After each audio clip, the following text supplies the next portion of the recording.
This video is made possible by my patrons on Patreon.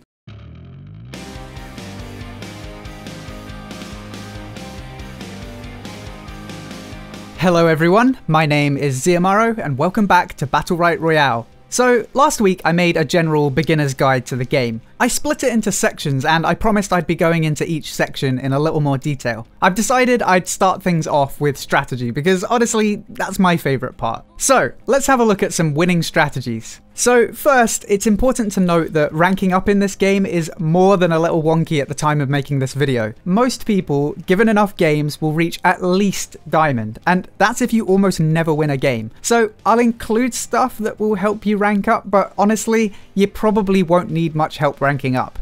In most games, your rank is there to give you fair and fun games, but the ranking system in Battlerite Royale is so off right now that, to be honest, it barely even means anything. And to be perfectly honest, while it's cool to have a rank in a Battle Royale game, it's not really the norm to be concerned with a rank. Usually, just coming first in a game from time to time is enough. So we'll focus on winning games rather than ranking up. And, well, if you're coming first often enough, you'll rank up anyway.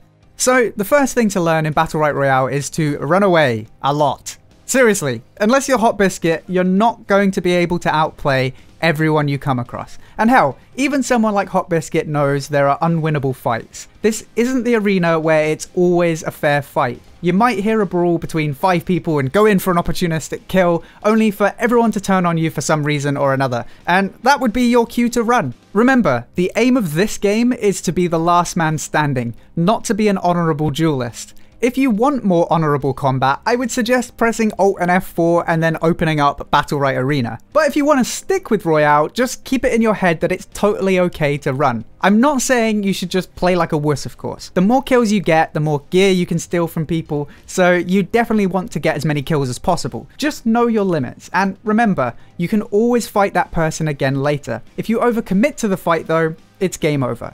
This attitude towards running away also extends to chasing. Especially in the early game, you can waste a lot of time chasing kills. If you get someone low and can't secure the kill within the next 10 seconds, just leave them. It sounds counterintuitive, but this early in the game, they're unlikely to have much gear anyway. And every second you're chasing them down, that's another second you're not looting chests. Loot is very plentiful early in the game, and you'd be foolish not to make the most out of that. In the first few minutes of a game, you really just want to zone people out of your loot spot. If you can get them to run away, you win. If you can secure a kill quickly, why the hell not? But it's really not vital. Once you get to the mid and late game when there are no chests left to loot besides the respawn events, then it might be worth chasing kills. At that point in the game, most people are going to have level 25 gear and above, and they'll be playing in a much more confined space. So not only do they have fewer places to run to, but they also might have loot worth having. The thing to be aware of when chasing in the mid to late game is gankers though.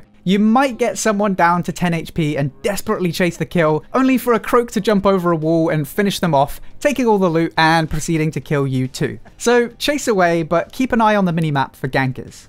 And speaking of which, let's talk about ganking and leeches. As much as we all hate being victim to these strategies, it's a really effective strategy. Most of the time, it won't be the focus of your game plan. But if you catch an opportunity to finish someone else's kill, or better yet, finish off the winner of a fight, you're in for a lot of loot. You're getting 2 people's loot with little to no risk. The main risk with ganking is, well, other gankers actually.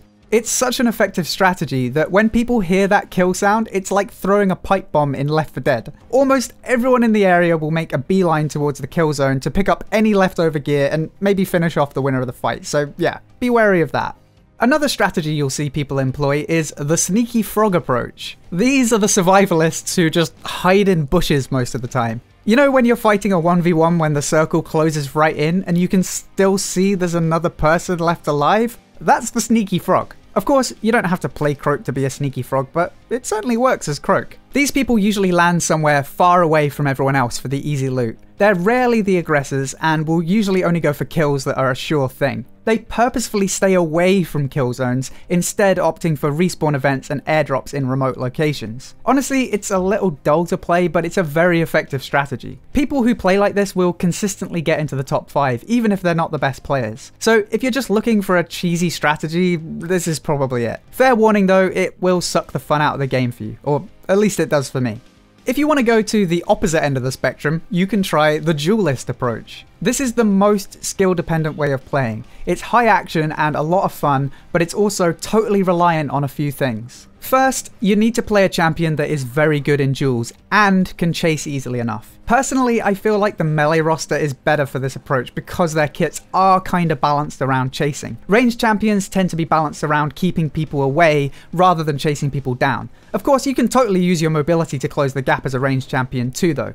And secondly, you need to be really good at the game. If you're going for constant fights, you can't just win by a sliver. You need to win with enough HP to kill the gankers who try to leech off your kills too. The payoff though is having way better gear than everyone else. If you land in Anvil Fall and kill all 5 people who landed there with you, you've effectively just looted an entire zone. And after doing that, you'll probably have more gear than anyone else in the game. So now you just chase kills for the rest of the game and probably with more gear than anyone you come across. Be warned though, you need to be really good at the game to pull this off, so this isn't a strategy for new players. So the final thing I want to talk about is momentum. This is something that you'll just need to get a feel for. But when you have more gear than most other people on the map, you would be wise to switch your focus to killing people. Provided you're at least equally as skilled as the people you come across, if you outgear them, you'll probably kill them. And that just creates a positive feedback loop. In my last video, I described it like a Gario, and it kinda is.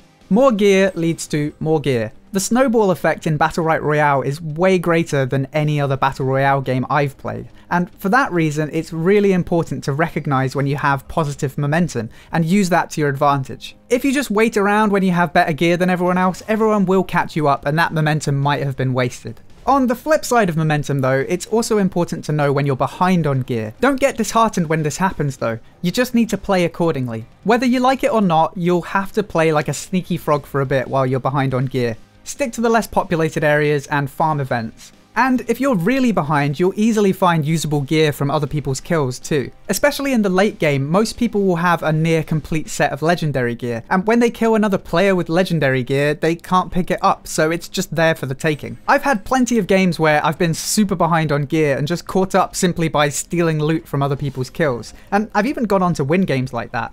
So while it sucks to be behind on gear, you can always come back and win. You just need to alter your strategy.